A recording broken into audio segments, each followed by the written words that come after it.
Buenas tardes. Buenas tardes. Un mensaje para Diego Almirón, que está ahí manejando, ¿sí? Apagá el celu y cuando llegás a tu casa o donde fuera, te conectás, porque te vas a pegar una piña y... No, pues sí, aparte, ¿está? no queremos ser responsables de eso. ¿Está, Diego? Gracias. Apagá y después te subís. O cualquier otra que está viajando en el tren, en auto, en Buenas subte, en tardes. colectivo. Hola, Profe, ¿qué es? yo no tengo luz, estoy desde el celular. Si prendo la cámara voy a tener un problema con los datos Bueno. porque voy a entrar y Con la salir. cámara No. apagada. No Quedate te apagada. preocupes. ¿Me pueden anotar? Gracias. Sí. Bueno, cualquier otro que esté ahí con el auto, con el tren, el subte, el colectivo, la bicicleta. Uy, la Si hay mierda. alguien, Hay alguien en un cohete también. sí. Si alguien está viajando a la luna en este instante, puede, cuando vuelva. Cuando llegue a casa o al lugar de destino. A ver, bloqueale el audio. Sí, Martín. estoy buscando a ver quién es para bloquearle el... No lo puedo encontrar. No, bloquea todo.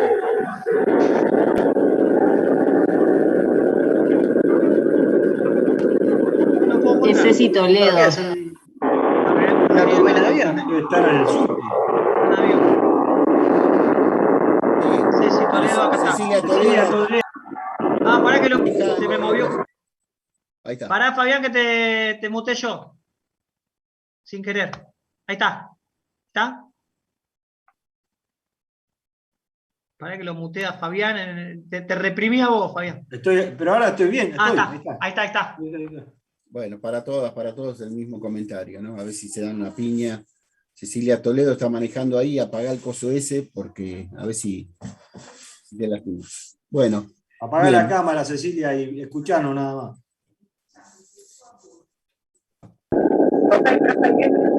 Bueno, ahora le dio audio. Claro. Un avión. Sí, es un Fórmula 1, por ahí tiene un Fórmula 1.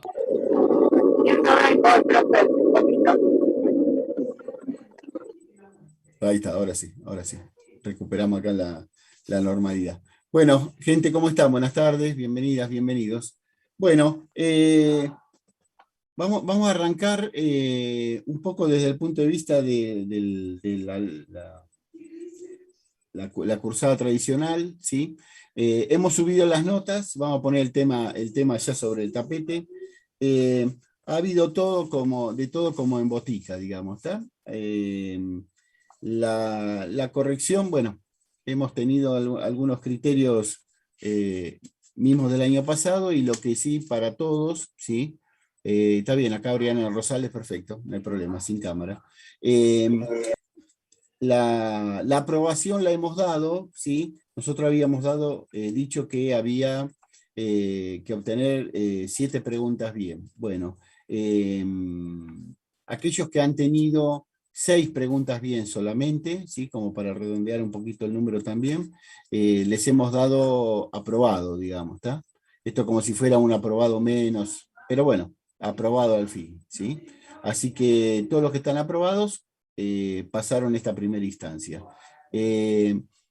¿Cómo sigue la cosa? Vamos a tener en total 3 parcialitos, por decirlo de alguna manera, de acá al fin del cuatrimestre, y un recuperatorio. De esos 3, el que tiene 3 aprobados va al final directamente, el que tiene o la que tiene 2 aprobados, ¿sí? Puede tomar la instancia de recuperación. O sea, para poder aprobar la materia tiene que tener al menos 2 de los 3 aprobados, ¿sí? Más el recuperatorio. O sea que en realidad tiene que tener siempre 3 instancias de 4. Y el recuperatorio es integral, ¿sí? O sea, no recupera el que falló o la que falló, ¿sí? Es integral, ¿está? Y eso va a ser en la última clase, será en la última clase que tengamos ya por fin de noviembre, que nos falta tanto, ¿está? Así Profe, que, ¿sí? la fecha del segundo se sabe más o menos para ver si coincide. Para ver si coincide con los finales intermedios o está por ahí. Vamos a tratar de que no coincida. De que no. Claro. Perfecto. Sí, No, sí. aparte nosotros tenemos el examen es presencial, así que nosotros no, Claro. ese día no sé cómo. Perfecto. El día de la presencial, el día del examen final no vamos a tener Zoom, ¿sí? Así que aprovechen para estudiar porque tenemos que ir a la facu, todos los exámenes finales ahora y ya para diciembre también van a ser presenciales. Así que esa clase, creo que no me acuerdo qué día era, pero bueno, vamos a tener 20 que y ir todos. pico, ahora después me fijo bien. Ahora, Bueno, La lo semana del paso. 28, me parece. Del 25 al 29, creo que era. Sí, bueno, ahora me fijo bien. esa semana, porque una semana es de primero, segundo, y la otra es de Claro. cuarto y quinto. Ujú. Bueno, Debe en la ser el semana, 19. bueno, el 19, primero son los de cuarto y quinto, tenés razón, muy bien. O sea que el martes 19, ese martes no tenemos actividad de Zoom, y bueno, nos tenemos que ir allá al cruce a tomar los finales. Bueno, y ustedes rendirán esa semana si alguien tiene algún final pendiente, digamos, ¿no? Así que, bueno, esa semana quedan liberados como para rendir los exámenes finales que adeuden, digamos, ¿no? Como para Gracias, profe. recibirse después ahí en diciembre o en febrero o marzo, digamos, ¿no? La fecha de finales de diciembre todavía no las tenemos, así que cuando estén se las daremos, pero todavía falta bastante, hay mucho tránsito. La semana que viene vamos a trabajar con los convenios de la OIT, ¿sí? Y vamos a trabajar... ¿Cómo? Sí, adelante. Disculpe, Sí. con las preguntas del examen, ¿hay alguna manera de hacer alguna corrección o hacernos llegar de alguna manera las que están correctas? Porque yo sinceramente no veo el error para haber desaprobado. En la semana le subimos entonces, no hay problema. Le subimos ahí al Classroom como para que lo tenga. Profe, yo tenía la misma duda también. Si puedo pedir la corrección. Sí, les vamos a pasar. En la semana les pasamos. No, porque le digo porque yo comparé con una compañera que aprobó y para mí no entiendo el error tampoco. Por eso quería ver si me podían reenviar mi formulario para ver los errores.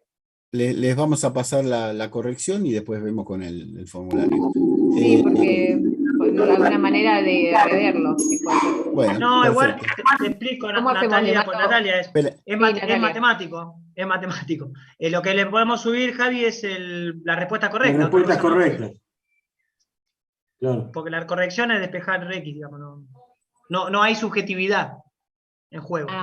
No, bueno, sí, no, yo porque comparé, charlamos con una compañera y yo no guardé el formulario, pero me anoté las preguntas, las respuestas acá y me pareció rarísimo que no haya podido probar. Cuando subamos la respuesta ahí te vas a despejar las dudas. Bueno, gracias. En la semana lo vamos a hacer. Acá el ánimo no es de desaprobar a nadie, al contrario, digamos, ¿no? Cuanto mejor le haya ido a todos, es mejor para todos, para todas, para nosotros, para los estudiantes. Y bueno, por eso ajustamos un poquito el lápiz como para que nos quedaban algunos ahí con un 6 dando vuelta y dijimos, bueno, lo sumamos al lote de las aprobadas, de los aprobados, ¿no? Ese fue el sentido, digamos, ¿no? Profesor, perdón. ¿El segundo parcial va a ser de la misma manera? Sí, todos van a ser de la misma manera, sí. Profe, le pido un favor, Maximiliano Rodríguez, apago la cámara porque estoy manejando. Sí, dale. Sí, dale. Gracias. ¿El material de estudio cuándo lo vamos a tener? Porque hasta ayer yo consulté y no está en el centro de fotocopiado. ¿Qué cosa? El material de estudio, las unidades 3 o 4. El módulo 3, ahora lo confirmo, mañana lo confirmo.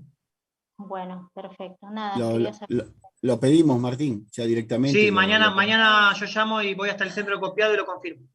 Bueno, perfecto. Bien. Bueno, ¿algo más? ¿Alguna consulta más? Abrimos acá el juego para todas de este tema y vamos a tratar de ver qué noticias hubo esta semana, que bueno, aquella que diga que no hubo noticias del ámbito laboral. Sí. Le hago una consulta con el tema de la clase pasada, que empezamos con el tema de libertad sindical. Estuve leyendo el módulo y tengo un par de dudas. ¿Vamos a continuar esta clase con el mismo tema o ya arrancamos con Tomás? No, posiblemente la semana que viene cuando venga Álvaro, ¿sí? Ok, listo. Sí, el tema de libertad sindical se lo dejamos especialmente a él, porque digamos, tiene muchísimos años de experiencia trabajando dentro y para sindicatos y dentro y para el Ministerio de Trabajo, en doble rol, digamos, ¿no? A veces trabajando como abogado para sindicato, como está ahora, y otras veces como subsecretario dentro del Ministerio de Trabajo. Así que es el que domina todos estos temas, e inclusive el que escribió el librito de libertad sindical. Así que se lo Se lo dejamos a él, si no la semana que viene lo retomamos nosotros, no hay ningún problema. No hay ningún problema, para nada. Hacernos acordar, y si él no está, lo evacuamos nosotros. ¿Sí? Perfecto, gracias. Profe, el Sí. librito que se refiere a usted es el celeste, ¿no? Sí. El que Sí, dio yo dije, Álvaro la clase pasada. correcto, sí, sí. Ah, Sí. ok, Un no, poco, porque me falta conseguir ese, entonces quería saber. sí. Un poco el sentido de ese trabajo, ¿sí? Así la brocha gruesa acá para Yamila y para todas, para todos, pasa porque muchas veces en esto de la libertad sindical, ¿sí? Se toma a los sindicatos desde el punto de vista de la observación. ¿En qué sentido? En el sentido de que está explicado claramente, creo que son los 2 primeros capítulos que son lo fuerte, digamos, ¿no? En el sentido de que toda la sociedad, ¿sí? Y los políticos de turno, de sobremanera, y las cámaras empresarias de turno también, específicamente, en cuanto a esto de la libertad sindical, en cuanto a que no hay renovación dentro de los sindicatos, digamos, ¿no? Ese es el meollo fuerte, digamos, ¿está? Por el otro lado, lo que sucede es que esos mismos que interpelan a los sindicatos por esta falta de libertad sindical en cuanto a la afiliación obligatoria a ese sindicato, digamos, ¿sí? En cuanto a que no hay renovación, pero en realidad hay renovación, ¿sí? Y hay reelección, digamos. Podríamos decir, bueno, esto de la recontra-reelección, ¿sí? Es objetable. Pero cuando uno se da vuelta, ¿sí? En las cámaras empresarias pasan exactamente lo mismo, ¿sí? Ponía el ejemplo de la renovación que hubo en los industriales, ¿sí? Hace un mes y pico, ¿sí? Que es la primera vez que un no industrial, ¿sí? Un abogado que es asesor de empresas, ¿sí? Muy reconocido en el medio, ¿sí? Es representante de la Unión Industrial, digamos. Entonces, fíjense cómo ha rotado el esquema de decir, mira, siempre son industriales, en general son los mismos, y ahora salimos de ese esquema y pusimos un no industrial a cargo de la Cámara de Industriales, digamos, ¿no? Entonces, un poco el sentido de ese trabajo es destacar esta distinta mirada, digamos, ¿no? El Estado, dependiendo del gobierno de turno, objeta, ¿sí? La falta de libertad sindical en las empresas, digamos, ¿está? En los sindicatos. Y por el otro lado no da autorización a nuevos sindicatos, digamos. ¿Está? Costó lo de los subterráneos, ¿sí? Los metrolegados, costó años, ¿sí? De sudor y lágrimas también de los pasajeros que íbamos en el subte que no andaban nunca, digamos, ¿no? Entonces, un poco la mirada triangulada es cómo, ¿sí? Tanto el Estado, dependiendo de la situación política del momento, como las cámaras empresarias, o sea, los hombres de las cámaras empresarias, ¿sí? Meten el dedo en la llaga a los sindicatos diciendo, che, mirá, esto de libertad sindical tiene poco y nada, digamos. Ahora, cuando uno se para del otro lado y mira a estos dos que están metiendo el dedo en el ojo, dice, muchachos, ustedes son, ¿sí? Pasibles de lo mismo que nos están recomendando a nosotros, digamos, ¿no? Así que el meollo ahí en los 2 capítulos iniciales pasa por esa mirada detractora hacia los sindicatos, que vuelvo a decir, cualquiera de nosotros puede objetar esto de la la recontra, digamos, ¿está? Es objetable, pero cuando se da vuelta, las cámaras empresarias hacen exactamente lo mismo. O sea, el industrial, ¿sí? Que objeta eso a los sindicatos, ¿sí? Por el otro lado, hace 20, voy a poner un ejemplo, digamos, ¿sí? La Cámara de Comercio, la CAC, ¿sí? Cámara Argentina de Comercio, ¿verdad? Objeta el tema de Cavalieri, ¿sí? A nivel nacional, primero a nivel capital y después nacional. Ahora, el que negocia con Cavalieri, hace 20 años negocian los dos, digamos, ¿no? O sea, el representante de la Cámara y el representante del sindicato. Entonces, le objetan la falta de representatividad a Cavalieri, o la falta de renovación más que de representatividad, porque representatividad la tiene, por más que los últimos años haya estado al límite en la renovación, ¿sí? Pero por el otro lado, el que objeta hace 20 años negocian entre los dos, ¿no? Entonces, eso es un poco el planteo ahí en los primeros capítulos del trabajito de Álvaro, digamos, ¿no? Que es destacable, porque eso lo puede ver alguien que tiene una mirada, ya les digo, desde haber trabajado en la función pública en área de relaciones laborales, ¿sí? Negociando ¿sí? En una alta posición gubernamental, digamos, ¿sí? Con ambos dos actores sociales, y ahora que, bueno, más allá de su estudio de abogados, asesora a varios sindicatos, digamos, ¿no? Así que por eso tiene una mirada muy, muy particular. Pero en resumen, Natalia, un poco es eso. No sé qué consultas más tenías, pero si querés las evacuamos ahora, ya que estamos acá embalados, le damos para adelante, a ver si podemos. No, era esa duda, porque me bueno. faltaba conseguir ese librito y bueno, Sí. ahora ya sé que lo voy a pedir. Este es el sentido de esto de la libertad sindical desde el punto de vista de la objeción, digamos, ¿no? Desde el punto de vista de esa falta de libertad sindical. Vuelvo a decir, y destaco creo que es la tercera vez que lo digo, uno puede objetar el tema de que siempre se presenta el mismo, y pongo el ejemplo de empleado de comercio, que en las últimas renovaciones Cavalier la tuvo muy difícil, digamos, ¿tá? Porque con el tiempo van apareciendo otras fuerzas, digamos, ¿no? Pero bueno, del lado del que negocia, del otro lado, con el Sindicato de Empleado de Comercio, la Cámara Empresaria, siempre son los mismos, ¿no? También, o sea que están objetando algo de lo cual ellos tienen el mismo pecado, ¿no? Así que un poco el sentido de esos primeros capítulos que marcan el rumbo del libro es ese, digamos, ¿no? Bien. A veces también déjame aportar a la reflexión con respecto a la libertad sindical. A veces también es una forma encubierta, de alguna manera, de discutir el modelo sindical argentino, ¿sí? El modelo de centralidad, de una sola personería gremial, y que otorga cierto poder al sindicato, también es cuestionado detrás de esa cuestión, de esta pantalla, por decirlo a veces, de la libertad sindical. De hecho, Argentina tiene, es muy interesante ese caso, tiene una especie de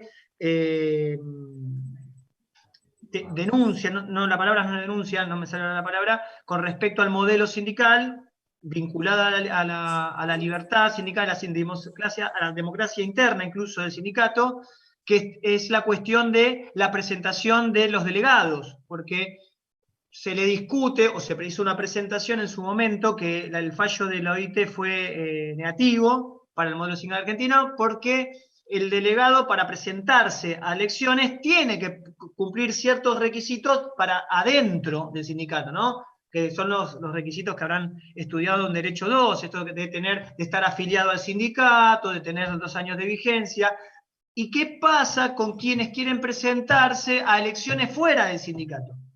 En un momento se discutió la democracia sindical y la libertad sindical vinculada a esas situaciones. ¿Por qué una persona tiene que estar dentro del sindicato para presentarse a elecciones y no puede? Lo cual, ahí la discusión de fondo era el modelo sindical argentino, ¿sí? Porque el modelo sindical argentino tiene una forma de descentralización de la representación. Bueno, también se discute eso, y en el libro de Álvaro lo menciona, ¿sí? en un pasaje sobre esa discusión.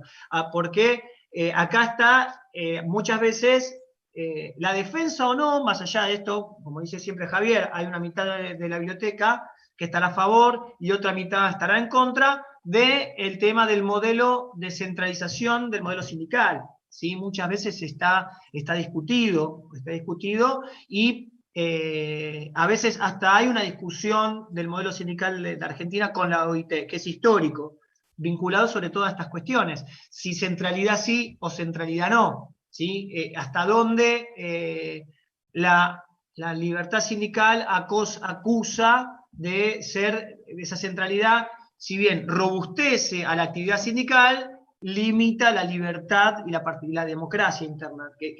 La democracia sindical está también vinculada con el tema de la libertad sindical, lo cual es un debate interesantísimo y riquísimo, que aparte Álvaro en eso tiene más experiencia. De hecho, hay algunos textos que vamos a ir viendo que menciona estas discusiones, y mucho vinculado a las reformas que en su momento se quisieron hacer. Dentro del paquete de reforma de la famosa ley Banelco estaba el tema del cuestionamiento de la libertad sindical y la democracia sindical, que ponían en tela de juicio el modelo, ¿sí? Es un debate riquísimo, y es, digo, una mitad de la biblioteca, como dice Javier, lo tomo de referencia, siempre dice, una mitad de la biblioteca te va a decir que sí y otra que no.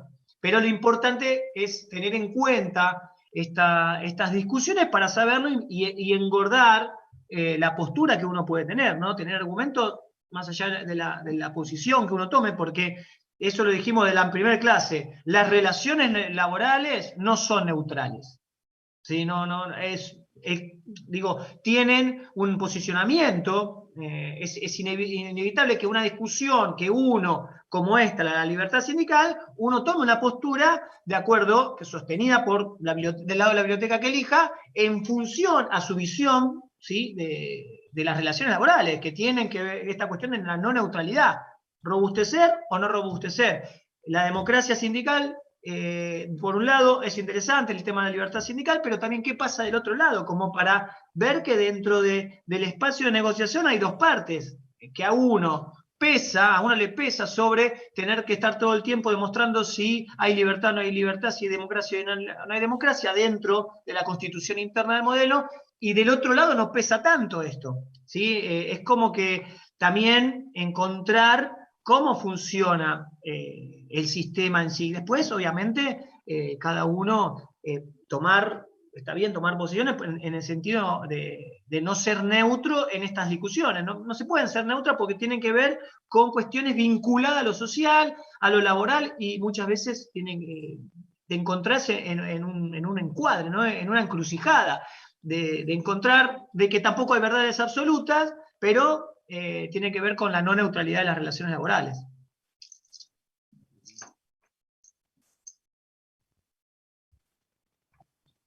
Igual de todas maneras esto lo vamos a seguir viendo en otras clases, pero estaría bueno que esto también lo charlemos con Álvaro, que es el especialista más que nosotros en este campo, que tiene mucha más experiencia. Sí, más que nada por haberlo vivido en los dos lados del mostrador. Claro, eso es una postura, es un lugar medio de privilegio, ¿no? Para esta discusión. Sí, sí. Bueno, ¿alguno más? ¿Alguna consulta más de lo visto?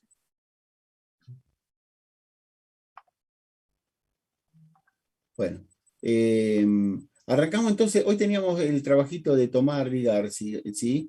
Que es un trabajito, ahora lo vamos a arrancar, digamos, ¿sí? Habla o da como genérico y da algunas definiciones, ¿sí? Que son preguntas que bueno, sabemos que el final va a ser oral, digamos, ¿tá? Y va a ser presencial, así que podemos ir adelantando lo que decimos siempre, la pregunta del final, digamos, ¿está? Vinculado a esto de las características de la negociación colectiva ante los desafíos del nuevo siglo, digamos, ¿sí? Un trabajo muy, muy interesante que genera una perspectiva desde la visión de hace unos años, pero genera una perspectiva bastante acertada, ¿sí? Obviamente sacando la pandemia, que nadie, ¿sí? Ninguno lo pudo tener en cuenta esto, pero bastante acertada de lo que está sucediendo ahora, digamos, ¿no? Tomada claramente, y su coequiper, ¿sí? La profesora Rigar, digamos, tiene mucha experiencia en el Ministerio de Trabajo, digamos, desde el punto de vista de haber estado muchos años de gestión en el Ministerio, y bueno, creo que vuelcan en este trabajo un poco la visión de esa perspectiva, ¿no? Desde donde ellos estaban, en esa torre de cristal, digamos, y en esa cúpula, tratando de organizar las relaciones laborales del momento, la problemática del momento, pero en un buen trabajo en cuanto a la perspectiva. Así que vamos a trabajar un poquito por esto. Y acá hay bastantes contenidos que van siempre a las preguntas de los exámenes finales. Así que en alguna cosa le iremos indicando qué temáticas, ¿no? Más allá dentro de este trabajo, perdón. ¿Querés arrancar vos, Fabián? Largo, sí. Voy a apagar un cachito la cámara porque tengo mala conexión y voy a proyectar un slide.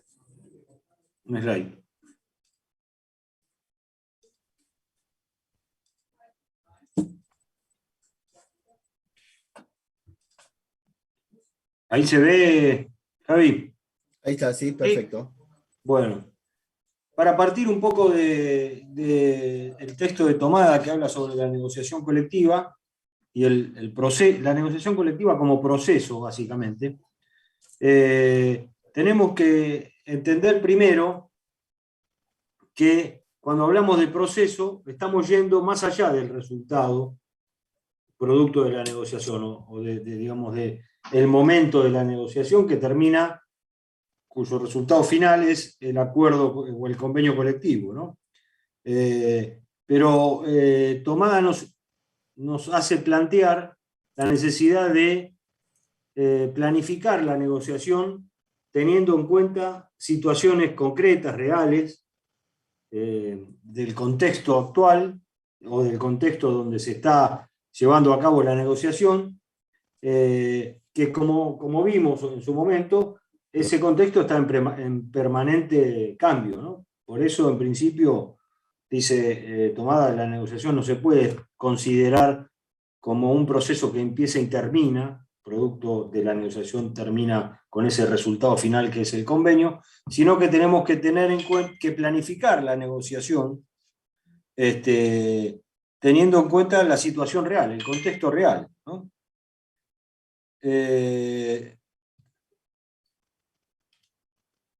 Dice ahí, Tomada dice eso. Y parte de una definición amplia del concepto de negociación colectiva como diversas formas de consulta bipartita y tripartita, ¿no? Consultas que incluyen a los dos actores principales, a los trabajadores colectivamente organizados y a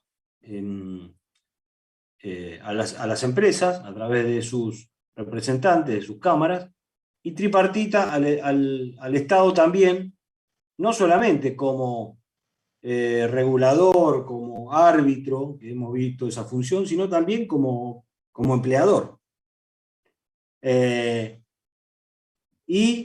Dice, diversas formas de consulta bi y tripartita, de análisis sobre tendencias y evolución de la economía y de propuestas sobre cómo tratar problemas económicos, sociales, profesionales. Acá, recordemos, a nivel macro, ¿no? Ustedes recuerdan que el primer nivel que vimos en la estructura de la negociación colectiva es el nivel macro, donde hablamos de pactos sociales, de acuerdos marco. El ejemplo típico que vimos es el del Consejo del Salario Mínimo. Entonces, partiendo de esa definición amplia, estamos hablando de la negociación colectiva a ese nivel. Entonces, repasando, tendiente a analizar a ese nivel aspectos más generales, más globales, problemas económicos, sociales y a nivel macro, ¿no?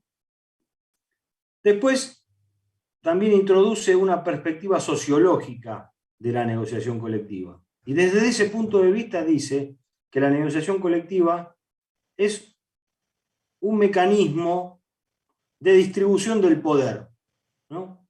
Mecanismo de relaciones de poder entre organizaciones sociales, que son los empleadores y los trabajadores, pero acá se centra en la distribución del poder, ¿no? La negociación colectiva como mecanismo de distribución del poder.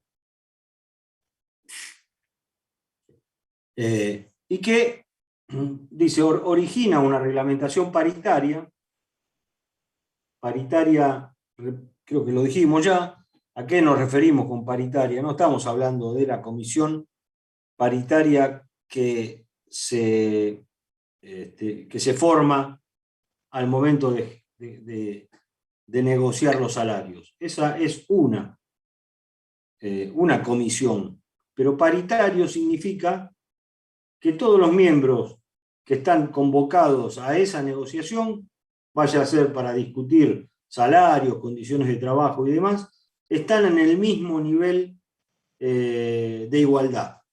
No hay ninguno que esté por arriba del otro, por eso son pares. De ahí viene la palabra paritaria, ¿no?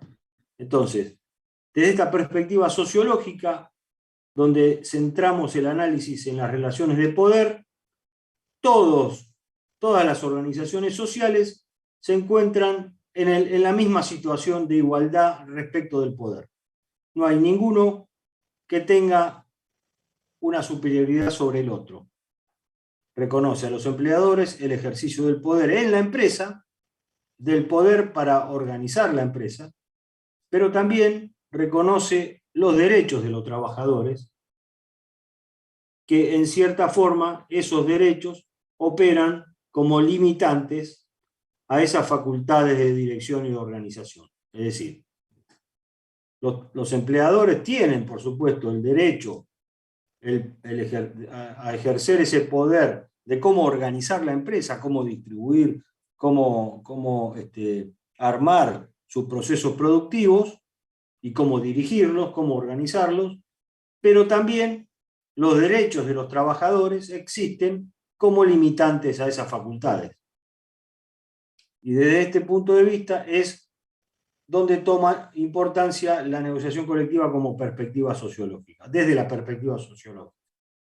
¿Se entiende por ahí? Entonces, tenemos hasta ahora una definición amplia de negociación colectiva, donde centramos esa negociación a nivel nacional, producto de eso son los pactos sociales, los acuerdos marco, y desde la perspectiva sociológica nos centramos en la distribución del poder, en la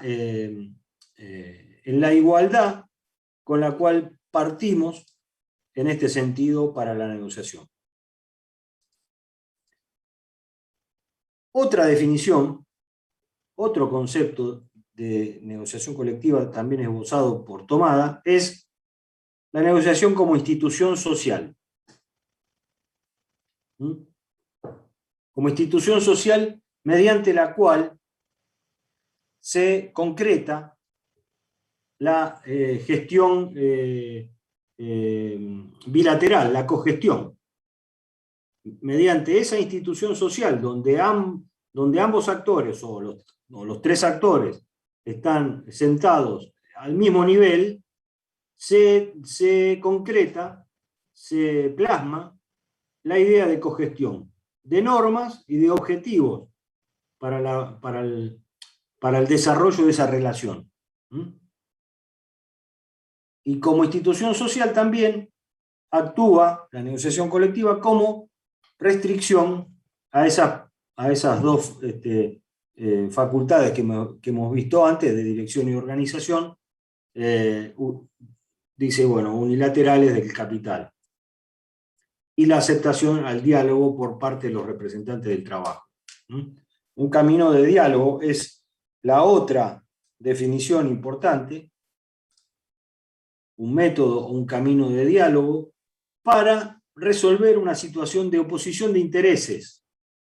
Acá es importante que pensemos en los intereses, no como intereses antagónicos, sino como intereses,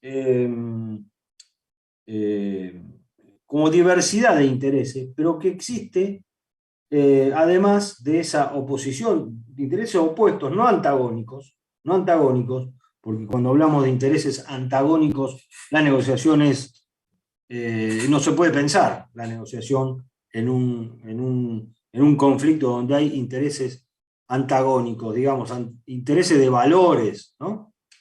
Digamos, uno busca en esa situación la supresión del otro, la desaparición del otro. Por lo tanto, no podemos hablar de negociación cuando el conflicto es un conflicto de intereses antagónicos o un conflicto de valores.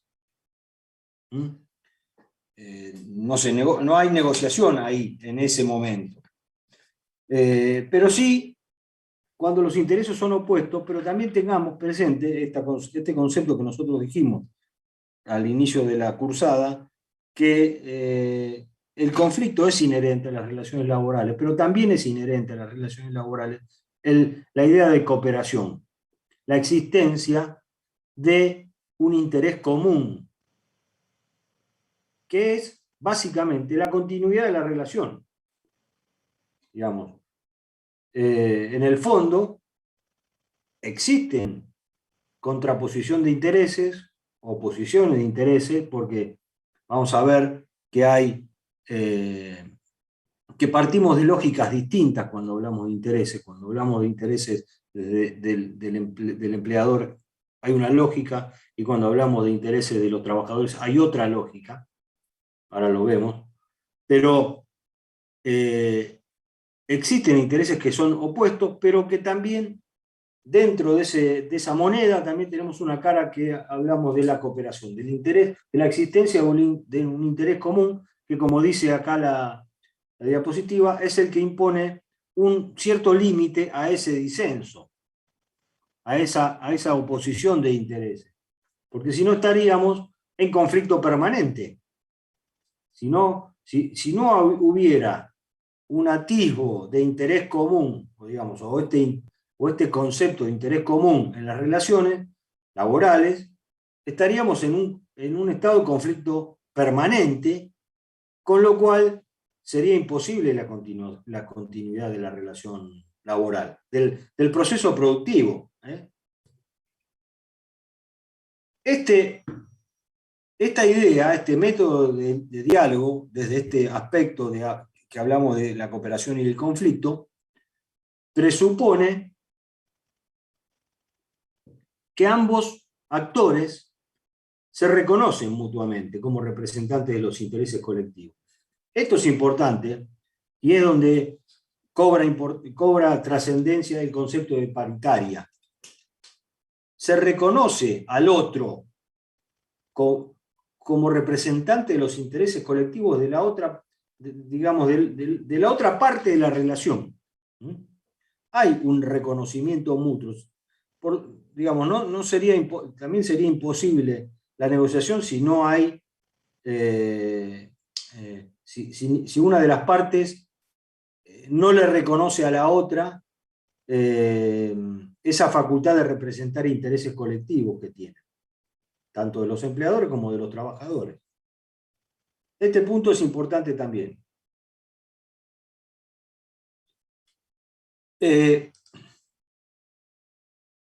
O lo que es lo mismo que decir, implicar el reconocimiento de la legitimidad de las partes, que ambas partes representan intereses legítimos, mejor dicho, representan legítimamente los intereses a quienes están representando. O sea, han sido elegidos de manera legítima por las partes para representar y defender sus propios intereses. Y que existe también una interdependencia, es decir, que ninguna de las partes puede resolver el conflicto por sí solo. Es necesaria la participación de las dos partes para la resolución del conflicto. Ninguna de las partes lo puede resolver democráticamente, ¿no? Estamos hablando por sí misma. No hay resolución cuando hablamos de que una parte aplasta a la otra, sino hay eliminación del conflicto. No hay canalización o resolución de un conflicto, hay eliminación del conflicto. Entonces acá este es importante también, o sea, que la negociación colectiva implica el reconocimiento de las partes como pares, el reconocimiento mutuo entre los actores sociales como representantes de los intereses colectivos, la idea de interdependencia para la resolución del conflicto, esto que decimos acá arriba, se necesitan mutuamente para resolver el conflicto, que hablamos de conflictos de intereses, no de conflicto de valores, conflicto de intereses, tenemos intereses contrapuestos, pero hay una idea de un interés común que es la continuidad, ¿no? El avance de la relación, la continuidad del proceso productivo. Conflicto de intereses. Y la posibilidad latente de llegar a un acuerdo. O sea, no hay negociación colectiva, no hay negociación de ningún tipo que sea efectiva si previamente a sentarme a negociar no me siento con la perspectiva de llegar a un acuerdo. Si me siento en la mesa con la idea de trabar la negociación, no de llegar a un acuerdo, no estoy negociando. No estoy actuando de buena fe, aparte, que es una de las características de la negociación colectiva. Entonces, estos 4 puntos son importantes.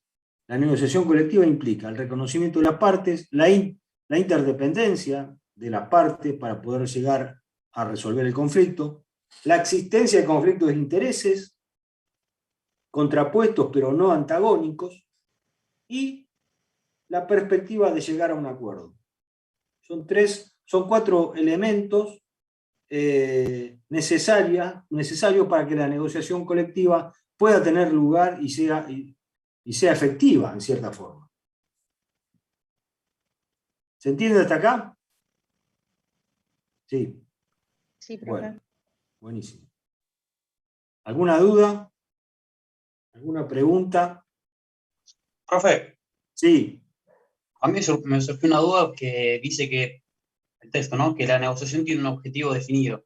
Que dice, bueno, conseguir la continuidad de la relación sobre las bases aceptadas por las partes, eso está claro, pero dice, sin pretender solucionar de manera definitiva el conflicto de fondo subyacente. Eso me generó un poco de duda, no lo comprendí. Bueno, sí, está bien. Dijimos que para este autor, y para muchos autores, nosotros también coincidimos, la negociación colectiva es un proceso.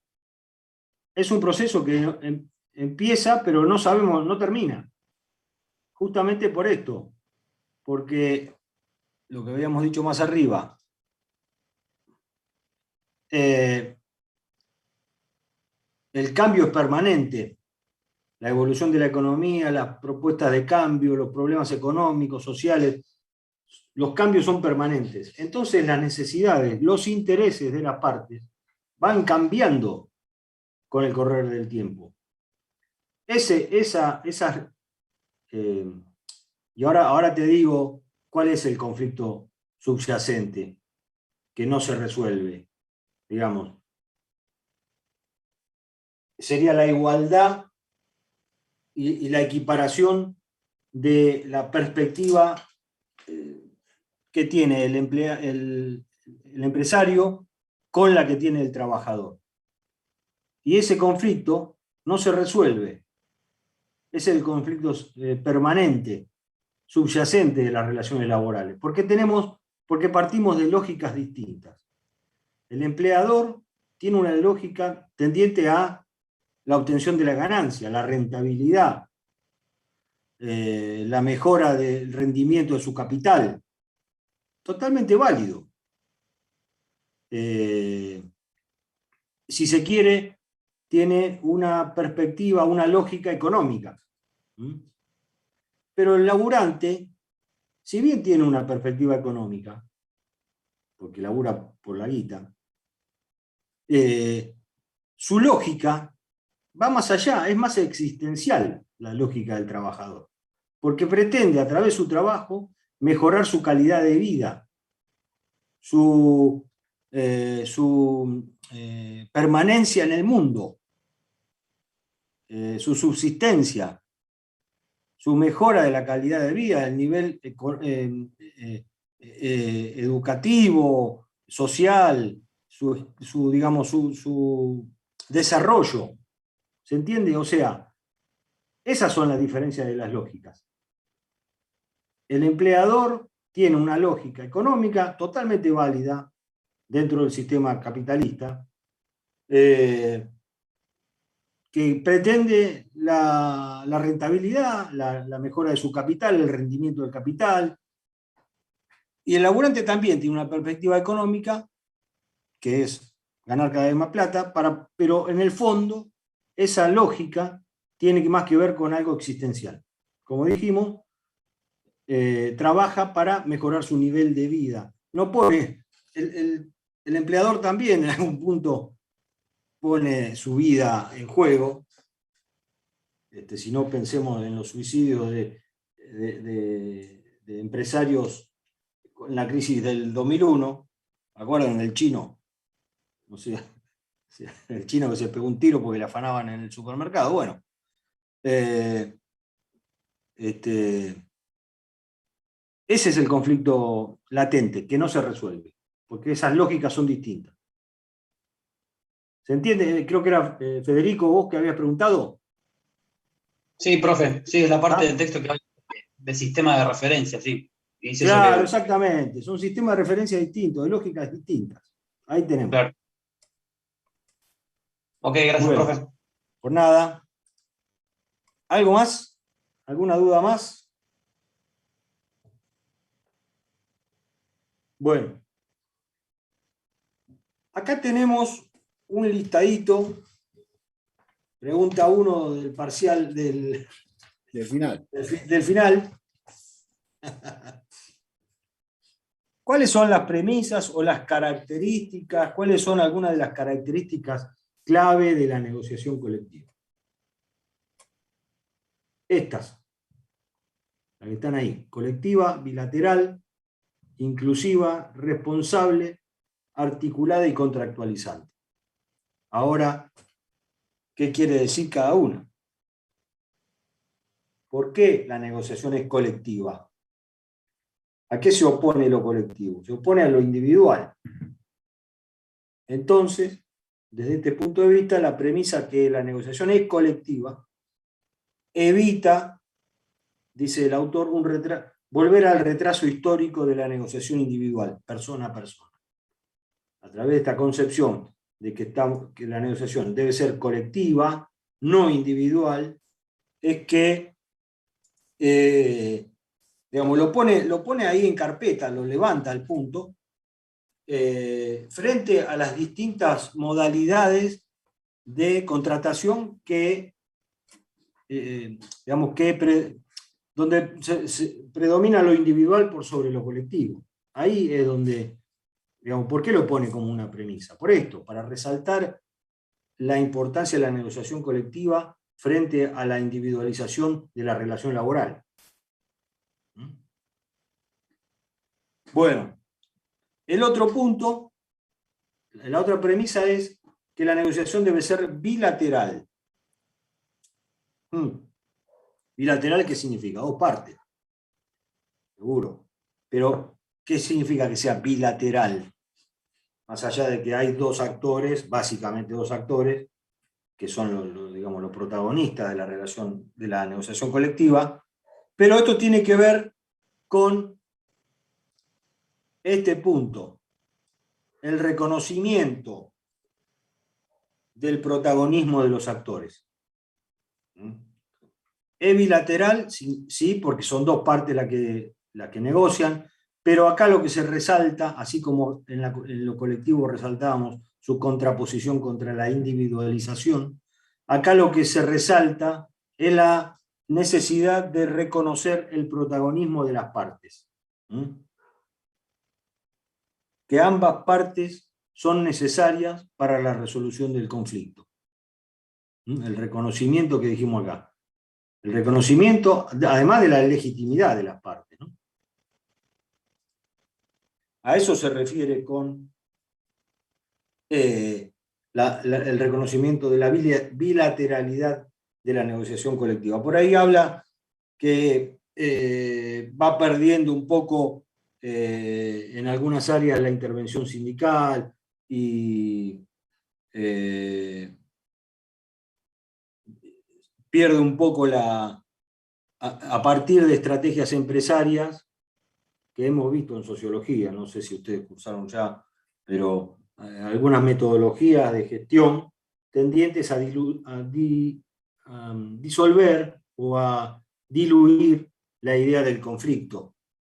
Y si no tenemos presente esa idea del conflicto en la relación laboral, muy difícilmente veamos la necesidad de agruparnos colectivamente.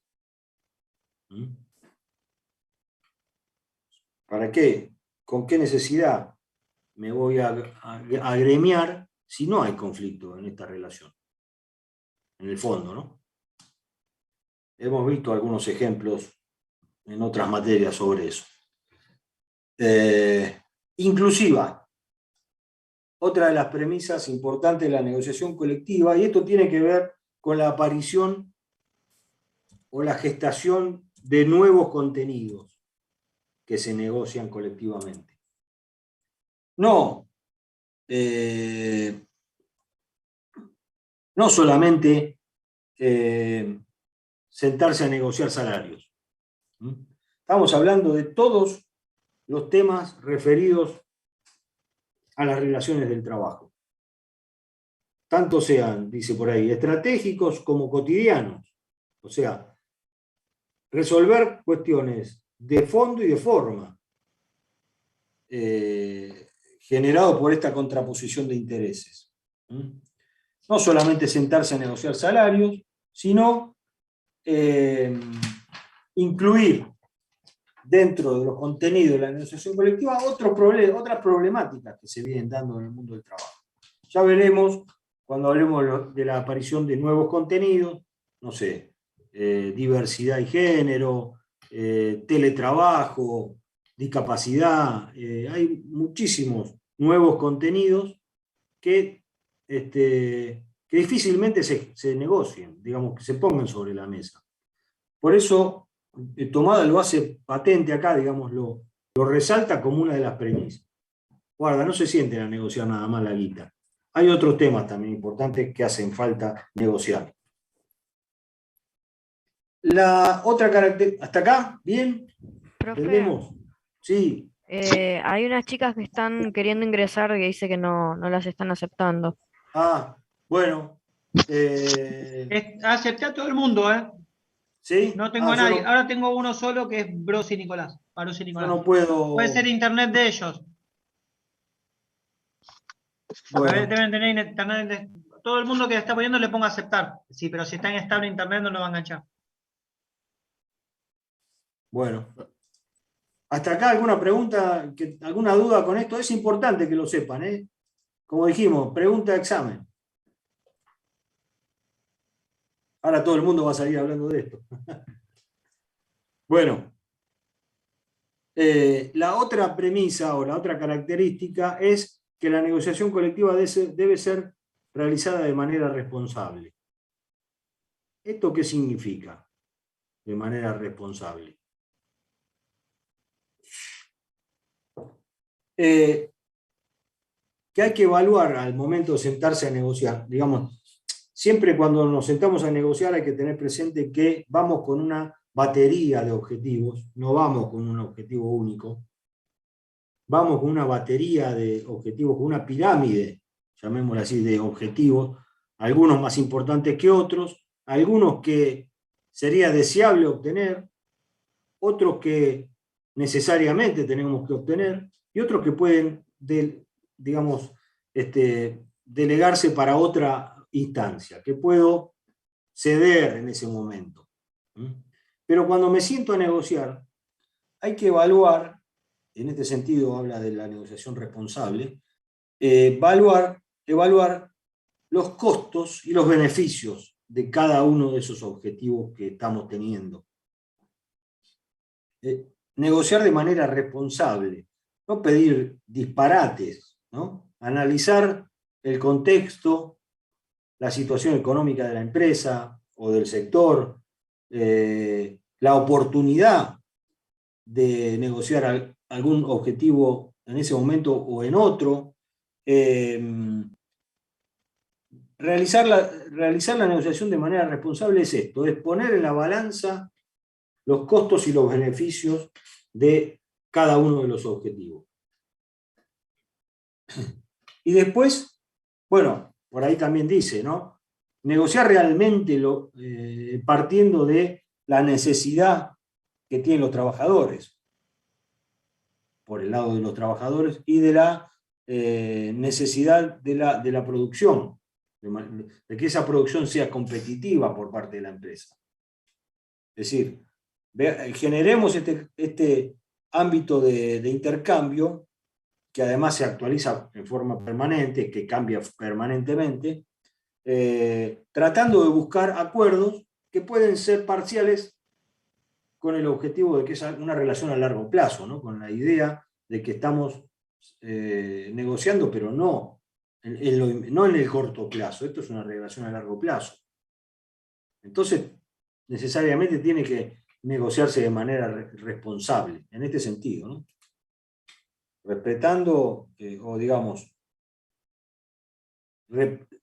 teniendo en cuenta que estamos representando intereses de un colectivo, tanto sea de los trabajadores como de los empresarios. Y que esos intereses pueden variar a lo largo del tiempo. Esta articulada, ¿qué significa que la negociación colectiva sea articulada? Nosotros preguntamos a veces en los finales, ¿qué es mejor? ¿Negociar de manera centralizada o de manera descentralizada? ¿Qué significa? ¿Qué es eso? Primero hay que saber qué significa cada cosa, ¿no? Negociar de manera centralizada significa negociar a nivel de actividad, en forma centralizada. A nivel de actividad estamos negociando. No sé, el área de alimentación negocia para todas las empresas que forman ese nicho de producción. Se negocia a nivel, de manera centralizada. ¿Qué era la negociación típica del modelo paradigmático que hablamos en su momento? ¿No? A nivel de actividad, sindicatos de actividad. Y la negociación descentralizada. Entonces, bueno, eso está bueno, negociar de esa forma, porque tenemos masa. Somos muchos los que estamos negociando. Entonces tenemos un poder de fuego mayor que si vamos a negociar en forma individual. Pero la desventaja es que puede haber empresas o sectores dentro de esa actividad que tengan ciertas particularidades, se hace a favor o en contra de lo que se está negociando, que puedan asumir mayores costos o no puedan asumir esos costos que se están negociando, y entonces nos perdemos el beneficio de la negociación descentralizada, que es una negociación de adaptación. La negociación descentralizada adapta la negociación centralizada a las particularidades de esa empresa o de ese grupo de empresas, a las características específicas de esa empresa o grupos de empresas. Yo creo que di un ejemplo, si pueden, chusmen el convenio de neumáticos, porque ese es un ejemplo, pero patente, de cómo la negociación es articulada, cómo se articula una negociación colectiva. En ese mismo convenio tenemos un convenio general para toda la actividad. Y después tenemos 3 anexos, que son anexos distintos, para FATE uno, para Firestone otro y para Pirelli otro.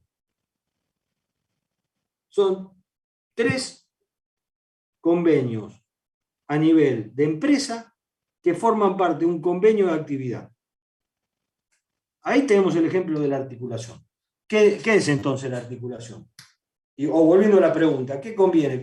¿Negociar centralizadamente o descentralizadamente? Primero, depende del momento, ¿no? Si hay un momento de crisis, conviene tal vez negociar en forma centralizada. Porque tenemos mayor poder de fuego. Pero también está buena la negociación, digamos, es totalmente válida y tiene su beneficio la negociación descentralizada. ¿Y cómo macheamos estas dos cosas? A través de este concepto de articulación, que trata de resolver la disyuntiva de la pluralidad de ámbitos que puede existir en la negociación colectiva. Sectoriales, regionales, de actividad o de empresa. Entonces, a través de este concepto de articulación, negociar articuladamente es negociemos acá abajo teniendo en cuenta lo que se negocia arriba. Digamos, que haya una homogeneidad, una coherencia entre los contenidos que se analizan en un nivel y en los niveles más bajos. O al revés, que cuando se negocia a nivel de actividad, se tengan en cuenta cuáles son los reales problemas que están abajo de las empresas más chicas, por ejemplo. ¿Se entiende?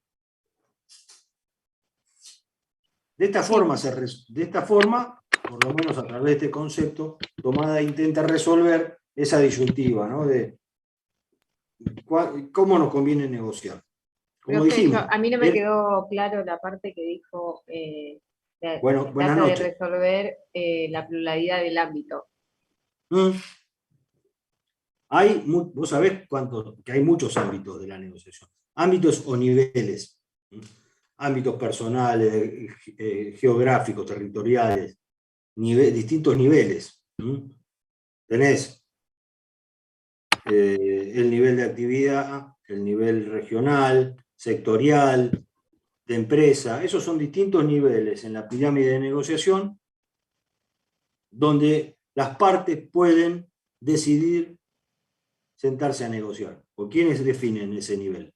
Como vimos en la clase anterior, o la otra, no me acuerdo, cuando hablamos de lo que habló Martín, quienes definen los niveles son las propias partes. Entonces, ¿a dónde nos conviene sentarnos a negociar? ¿En qué nivel? ¿A nivel de actividad o a nivel de empresa? ¿De forma centralizada o descentralizada?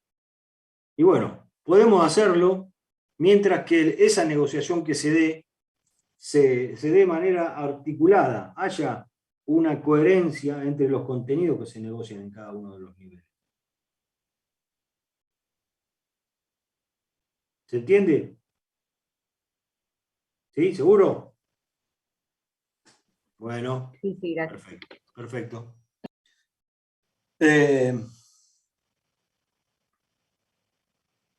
La otra premisa es que la negociación colectiva es contractualizante.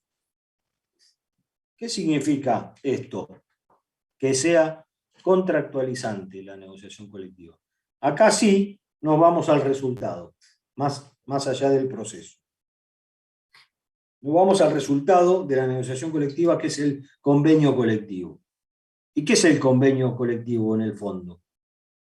Es un contrato entre dos partes que establecen sus normas, coproducen normas que de manera consensuada. El convenio colectivo, dijimos, es la norma autónoma por naturaleza del sistema de relaciones laborales. Y es contractualizante la negociación colectiva porque producto de la negociación colectiva tenemos una norma, un contrato, que tiene obligaciones, derechos, deberes, establece distintas cláusulas, que es ley para cada una de las partes. Por eso es contractualizante. ¿Está bien? No me crean a mí, vayan y lean lo que dice Tomás. Bueno, principios de la negociación colectiva. El principal principio de la negociación colectiva es el principio de buena fe, que incluso está definido en la ley, artículo 4 de la 23.546. ¿Qué significa negociar de buena fe? Vayan después y fíjense el artículo 4 qué dice. ¿Qué significa negociar de buena fe? Es no poner palos en la rueda cuando te sentás a negociar. Chicana, no meter chicana, ir de frente.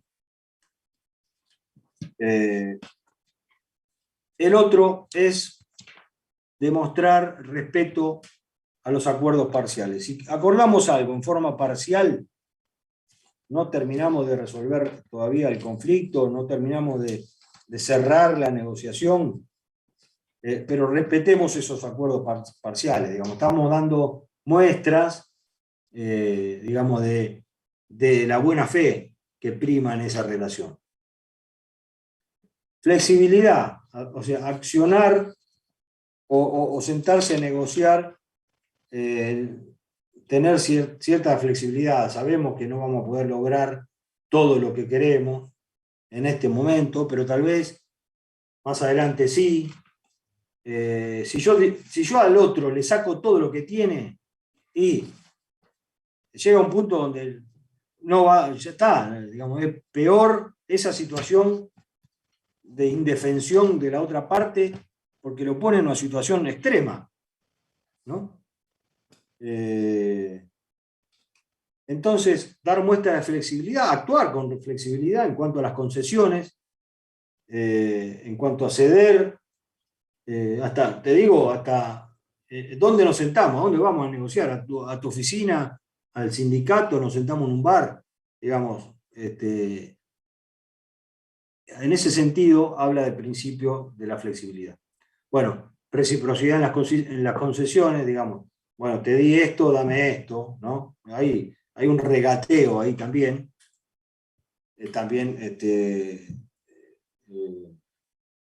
Producto de la forma en que nos sentamos a negociar. Tener en cuenta esto, de que la negociación no se define solamente en un acto, que es un proceso, que no hay un solo objetivo prioritario, hay varios objetivos, tenemos que ir con una serie de objetivos, y saber que la otra parte también tiene una serie de objetivos que lleva a la mesa de negociación, pero que sabe también que es probable que no logre todos esos objetivos en ese momento, justamente porque no es un solo acto, es un proceso. Saber que cada una de las partes tiene distintas series de intereses también. Guarda, porque en la negociación hay intereses personales también ahí, ¿no? O sea, son individuos quienes negocian y que cada uno tiene sus intereses personales, hasta incluso, che, mirá que yo estoy, no me hagas quedar mal con a quienes yo represento, tirame un hueso. Ese es mi interés personal, no quedar mal con los que yo estoy representando, en el fondo. Hay interés personal ahí, ¿o no? Entonces, tenemos que tener presente eso cuando nos sentamos a negociar.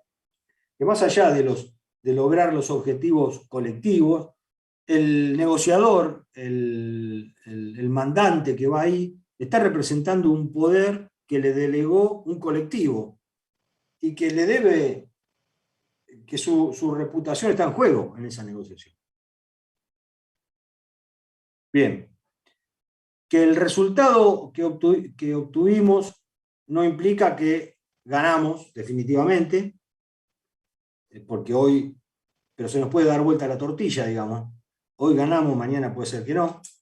Hoy tuvimos un resultado positivo, para no decir ganamos. Y eso no implica que hayamos, porque no es una guerra, digamos, ¿no? Tenemos que pensar eso. No implica un triunfo definitivo. Un logro parcial. Y el principio del equilibrio, bueno, esto creo que tiene que ver con la reciprocidad con las concesiones, ¿no? Medio que repite acá un poco. Pero bueno, ceder, dar y ceder y obtener de manera equilibrada.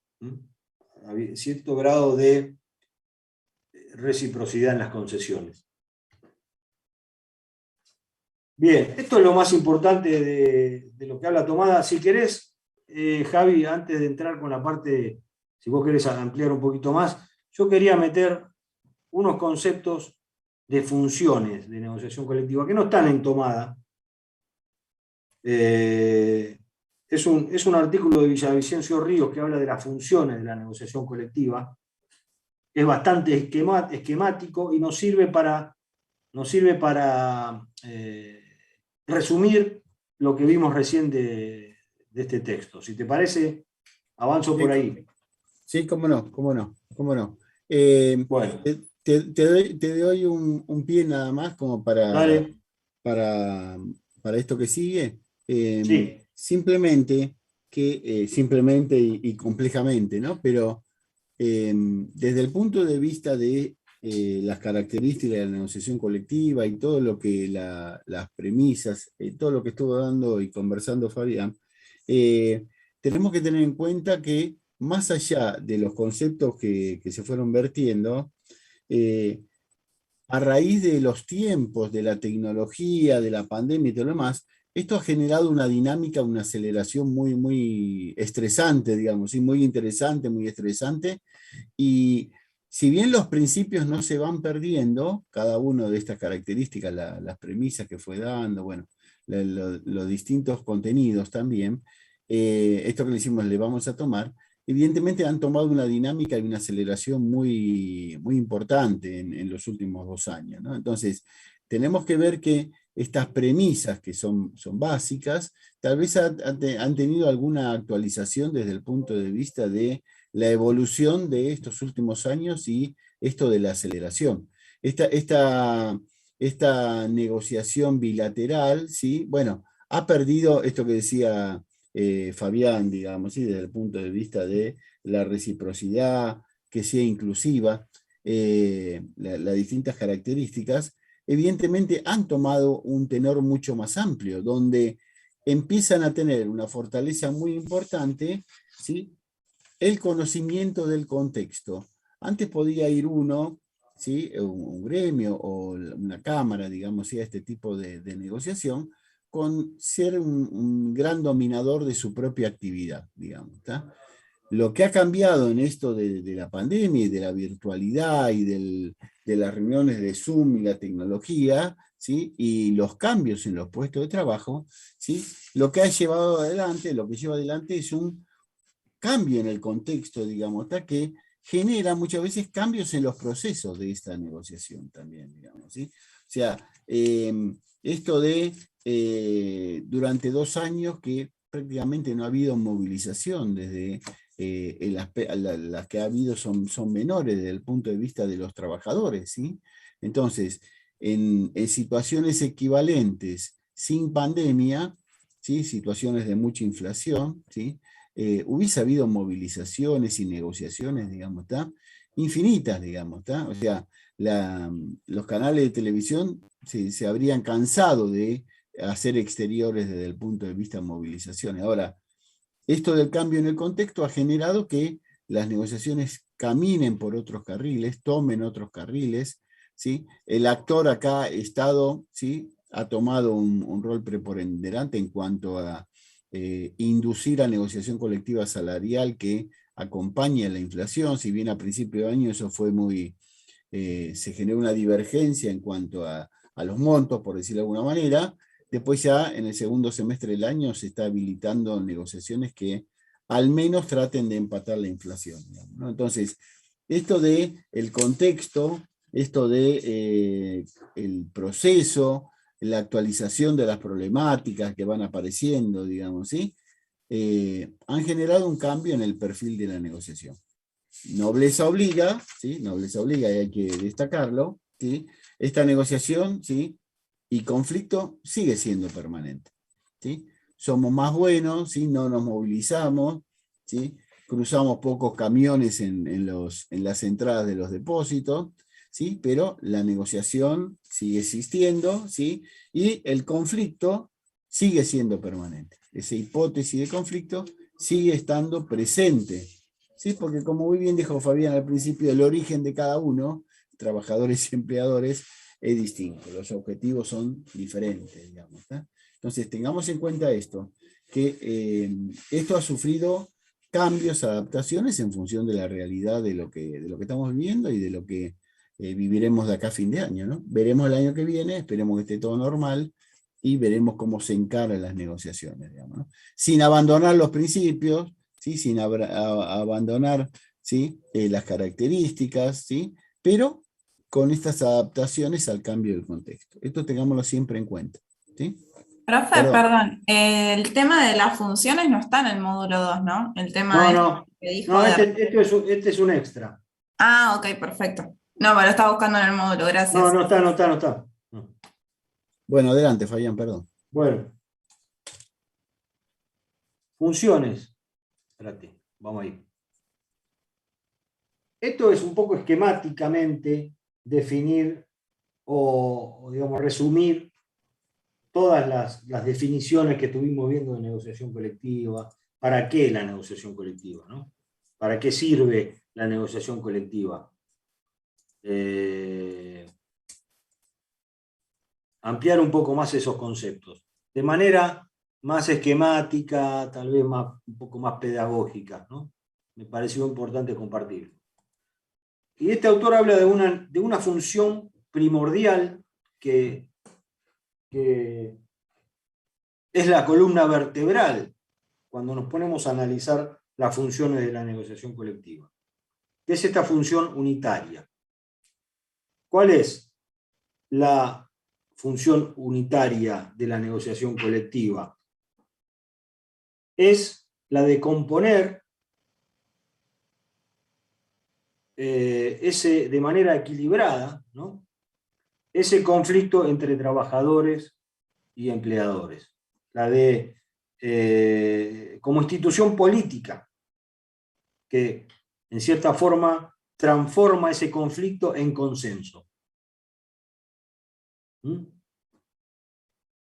Esa función es la función unitaria o columna vertebral, a partir de las cuales se van a derivar otras funciones. Pero, digamos, como instrumento de control, de tutela de intereses, de composición de conflicto de intereses entre capital y trabajo, es esa función unitaria. ¿Para qué existe? Para eso, para equilibrar, para componer los conflictos, para resolver conflictos, para que las propias partes puedan resolver sus conflictos. Es más bien una función política, una institución política que transforma ese conflicto en un consenso. Esa es la función unitaria, según este autor, que actúa, como dijimos, como columna vertebral. A partir de ahí se dividen funciones genéricas. Ahora las vamos a ver cuáles son. Funciones genéricas que a su vez tienen funciones específicas. Entonces, ¿ya entendimos cuál es la función unitaria? Vamos a ver cuáles son las funciones genéricas. Estas son las funciones, perdón el color, justo azul y amarillo me tocó esta vez. Tendría que haberlo puesto blanco y rojo. Funciones genéricas. Función de intercambio es una de las funciones genéricas. ¿Qué significa esto? La negociación colectiva, como vimos, cumple un papel como función económica, ¿no? Tendiente a, digamos, a determinar cuánto le voy a pagar al trabajador por su trabajo y cuánto va a terminar ganando el empleador. Esa función de intercambio, la de regular el aspecto económico de la relación, el aspecto de la renta, del trabajo y los costos del salario. La distribución del ingreso entre capital y trabajo, llamémosle así. Digamos. La función genérica de intercambio se relaciona con la distribución del ingreso entre el capital y el trabajo. Después tenemos la función gubernamental. La función gubernamental se sale, digamos, se aparta de una de las funciones principales, que es la de determinar las condiciones de trabajo. Dentro de la función de intercambio vamos a ver otras específicas, pero que están más relacionadas con las condiciones de trabajo. Acá la función gubernamental va más allá del análisis de las condiciones de trabajo y entra en un ámbito totalmente diferente, que es el del gobierno del sistema de relaciones laborales, de la determinación de un sistema democrático de relaciones del trabajo. Y acá mechamos con el concepto de autonomía colectiva. Digamos, a partir de ese concepto de autonomía colectiva, a partir del cual las partes que forman parte del sistema de relaciones laborales dictan sus propias normas, se autodeterminan sus propias normas, eso es la institución que expresa ese papel preponderante que tiene que tener la autorregulación de los intereses. La autorregulación de los intereses contrapuestos. Son las propias partes las que generan y resuelven sus propios conflictos. Es una función del Estado, la de regular los derechos y las obligaciones, que cede a las partes a través de esta autonomía colectiva, de esta facultad de las partes de autogobernarse, de autodeterminar, de autorregular las relaciones y resolver los conflictos. Entregarle a las organizaciones representativas de los trabajadores y de los empleadores esas parcelas de poder en materia laboral. Con la consiguiente, y pensemos esto, disminución del papel del Estado acá, en este campo. El Estado, al delegar o al ceder parte de ese poder de dictar las normas, está corriéndose un poco también, digamos, está disminuyendo su poder, su papel, su protagonismo. Por eso, también la negociación colectiva tiene una función gubernamental, como función genérica. Ya veremos un poco más en detalle los tipos de funciones gubernamentales. Y la función organizacional ya toma en cuenta, se ocupa, digamos, de la empresa como sujeto económico. O sea, no desde el punto de vista de las relaciones laborales, sino de la actividad económica que desarrolla la empresa o el sector, como organización económica para la producción.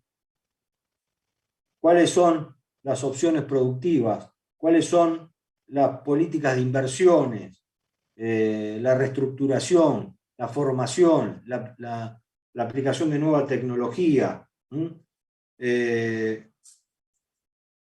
las formas de regular y de desarrollar el trabajo en la empresa.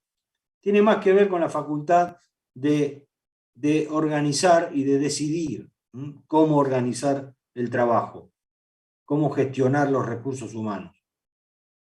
Esa también es una función de la negociación colectiva porque le da participación a los trabajadores en esas decisiones, sin inmiscuirse, digamos, en la manera, pero en la manera en que el empresario decide organizar su producción o decide gestionar su empresa. A través de la negociación colectiva se le ponen ciertos límites a esa facultad. Por eso tiene una función organizacional la negociación colectiva. O sea, hablamos de una función unitaria, que dijimos la de composición, la tutela de los intereses, y tres funciones genéricas, la de intercambio, la gubernamental y la organizacional. Y ahora vamos a ver algunas funciones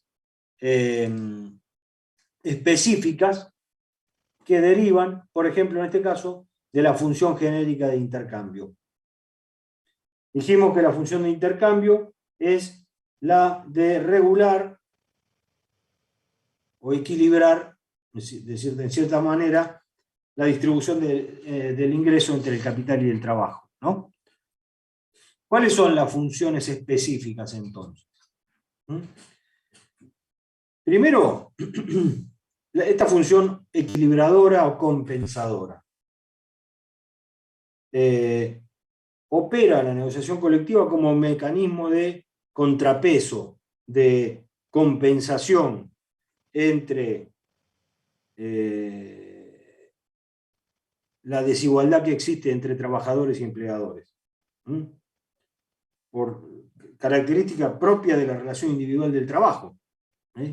Hay una compensación a través de lo colectivo de esa relación individual entre trabajador y empleador, entre esa hiposuficiencia, digamos, equilibradora, compensadora de la hiposuficiencia individual del trabajador.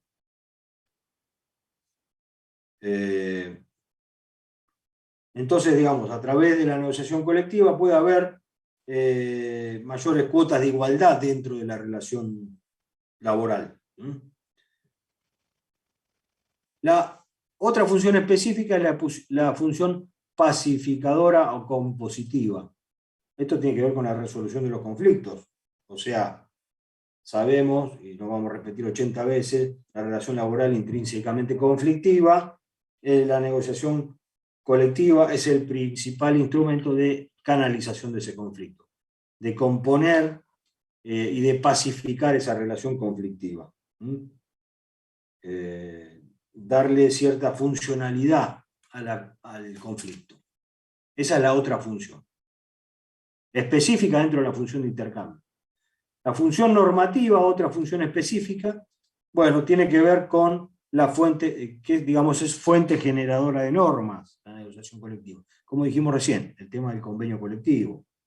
Es una fuente de derecho que trata de estandarizar las condiciones de trabajo, en cierta manera, darle previsibilidad al desarrollo de esa relación.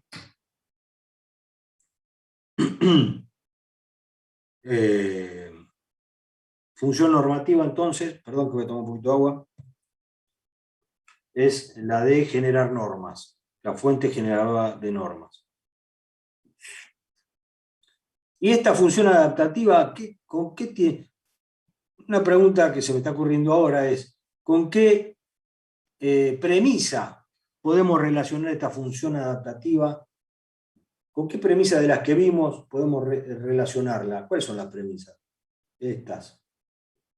Adaptativa, ¿no? Dice, como decía, función adaptativa. ¿Con qué premisa de las que vimos la podemos relacionar? A ver si ¿Con la entendemos. inclusiva, profe? ¿Por qué? Y ya que estamos hablando del constante cambio y que no se negocia solo un interés, sino muchos intereses. Sí. Vos dijiste la inclusiva. Inclusiva, sí. Profe, ¿no podría ser con el rol de la mujer, por ejemplo, como hablaban los primeros textos? Pará. Vamos. Está todo bien, pero vamos a ordenar un cachito. Primero, no me acuerdo quién fue la que comentó. Flavia, ¿vos comentaste o Florencia? No sé. Florencia. Florencia, vos dijiste que la función adaptativa tiene que ver con la premisa de que la negociación colectiva es inclusiva. Pensemos. Bueno, ahí hay otra posible respuesta. La premisa de que es inclusiva, ¿a qué nos estábamos refiriendo? A que se incluyen todos los temas relacionados con el mundo del trabajo, no solamente lo salarial, sino los nuevos contenidos. Como decía la compañera, el género, la discapacidad y demás, otros temas relacionados con el mundo del trabajo. Eso significa la inclusiva. Que no nos centremos solo en lo estratégico salarial, sino también en el día a día y en los nuevos temas. Eso no sé si tiene que ver con esta función adaptativa. Tal vez lo relacionaría más con la función normativa, porque genera nuevas normas a partir de la aparición de nuevos temas, pero la adaptativa, como dijo la compañera, tiene más que ver con la función que permite a los sujetos colectivos regular condiciones de trabajo más adecuadas a cada unidad de negociación o sector de negociación. O sea, con lo que nosotros vimos que tiene que ver con la articulación. ¿Se entiende? tiene más que ver con esa premisa de articulación, la negociación adaptativa. ¿La adaptación a qué? Adecuarnos al nivel, a la unidad en la cual estamos negociando, al sector que estamos negociando. Adecuar la negociación colectiva a ese nivel. Digamos, esta función se pone de manifiesto, se materializa a través de esa articulación. ¿Se entiende? Sí, profe. ¿Está? Bien. Buenísimo. Me estoy quedando sin voz. Otra función, la función gubernamental. Dijimos que la función gubernamental, que es una función genérica, se relaciona con el tema del gobierno, de las relaciones laborales y toda la historieta de la autonomía colectiva, que ya dijimos, ¿no? De la autodeterminación y demás. ¿Cuáles son, o cómo se materializa esta función gubernamental en funciones específicas? Tiene que ver con la primera función específica, es la función de organización del poder colectivo. A partir de la expresión de reglas, de procedimientos, de institutos que ordenan ese ejercicio del poder dentro de la negociación colectiva. ¿Quiénes son los sujetos que pueden negociar, los titulares de esa negociación? ¿Cuáles son los niveles? ¿Cuáles son las materias? ¿Cuáles son las funciones que cada uno debe cumplir? En cierta manera, a través de la negociación colectiva, esa distribución del poder, como dijimos por ahí en una de las definiciones, que la negociación colectiva, vamos más arriba, desde el punto de vista sociológico, era un mecanismo de relaciones de poder. Bueno, a través de esta función de organización, esta función específica dentro de la función genérica gubernamental, es aquella que es aquella función que tiende a organizar ese poder, a distribuir ese poder. La otra función dentro de la función gubernamental, después este texto se lo voy a conseguir, se lo voy a colgar no está ni en el programa, pero me parece útil porque resume un poco todos estos conceptos, ¿no? Y lo esquematiza. La otra función es la función administrativa, la función específica administrativa. Y acá tiene que ver con lo que es el proceso de la negociación colectiva. Toma en cuenta que la negociación colectiva es un proceso, digamos, más allá de que se suscriba el convenio, la negociación colectiva tiene que establecer mecanismos para que esto se transforme en algo dinámico. Digamos, que no termine solo con la suscripción del convenio colectivo, sino que continúe a lo largo de todo el periodo de vida de la relación laboral, digamos. Que gestionar el conflicto de alguna manera esté establecido en el convenio. Digamos, que no nos quedemos con la foto, sino que veamos esta relación como una película. Y para eso se establecen cuestiones administrativas dentro del convenio que van a terminar reflejando esta idea de seguimiento, de procedimiento, no que terminó solamente con la redacción del convenio. Dentro del convenio, de los convenios colectivos, vamos a ver que hay cláusulas, dentro de esas cláusulas administrativas, que prevén la constitución de comisiones paritarias tendientes a la regulación del conflicto, a la canalización del conflicto, a qué formas previeron las partes para canalizar ese conflicto, a qué formas previeron las partes para que haya un análisis del seguimiento de la aplicación del convenio, comisión de seguimiento del convenio, se llama así, de administración del convenio en sí. ¿No? A través de esas cláusulas estamos reflejando esta función específica dentro de la función gubernamental, esta función administrativa. Y la otra es la función jurisdiccional, es decir el derecho, significa de qué manera nos vamos a autorregular el conflicto, cómo vamos a gestionar, cómo vamos a interpretar, cómo vamos a aplicar el convenio cuando tenemos un conflicto.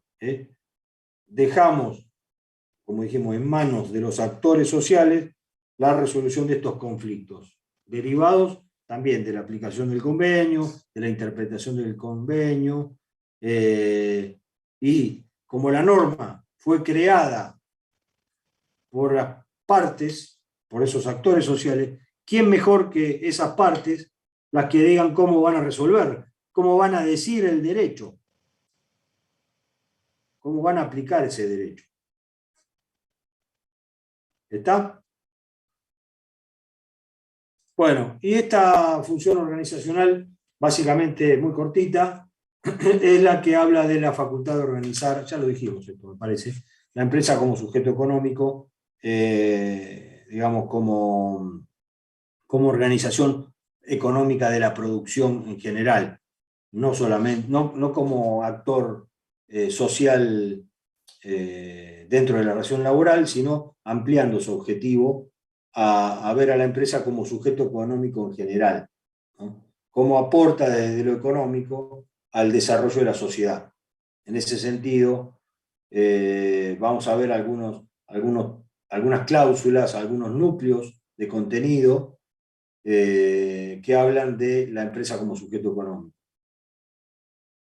Por ejemplo, cuando hablamos de beneficios sociales, ¿no? Para los trabajadores de transporte, guardería y todas esas cosas, estamos viendo a la empresa como sujeto económico, porque va más allá del ámbito laboral, como beneficio social, ¿no?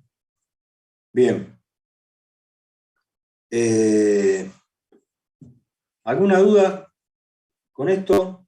¿Consulta? Resulta bastante práctico este último análisis, no tiene que ver con tomada, pero se desprende mucho de ahí. ¿Cómo se llama el autor? El autor se llama Villavicencio Ríos. Villavicencio Ríos. Lo Sí. va a subir, ¿no? Sí, voy a buscarlo, y si no lo tengo lo voy a escanear y se los paso. ¿Puede ser que esté en revista de trabajo? ¿Cómo? ¿Puede ser que esté en revista de trabajo, que lo subieran Sí, a... creo que sí, está, mirá, Creo acá que lo sí, tengo. Está en la revista de trabajo, año 2, número 3. Sí, está. Año 2, número 3. Creo que está ahí. Y no sé, esa la subimos, me parece, ¿no? Sí, está Así subido en el así que ya está subido. Bueno, me ahorré trabajo. Bueno, no sé, algún repaso, alguna duda. Ustedes van a ver, nos quedó acá para ver los núcleos de contenido, Javi, los contenidos de la negociación colectiva. Eso lo podemos ver tal vez la clase que viene. No sé qué te parece. Perfecto. Sí, arrancamos con eso, o lo vemos durante la clase que viene al final, sí. Está bien, lo ponemos para la próxima, no hay problema. Ustedes, chicos, lean los contenidos de la negociación colectiva, es el punto 5 de tomada, y ahí habla de 5 núcleos, básicamente, que son muy sencillos. Es como si agarráramos el convenio colectivo y clasificáramos las cláusulas en 5 grupos. En cada uno de esos grupos es un núcleo de contenido. Que dice tomada, necesariamente tiene que tener un convenio colectivo moderno. Después vamos a verlo, pero es simple. Digamos, si ustedes lo leen, lo van a tener re claro, no hace falta, si necesitan alguna explicación se las damos, pero me parece que es bastante autocomprensivo esto, se entiende bastante bien. Es muy sencillo, digamos, ¿no? Sí, tal cual, tal cual. Además es otra pregunta de final, digamos. Sí. Bueno. ¿Alguna duda? ¿Comentario? ¿Se durmieron?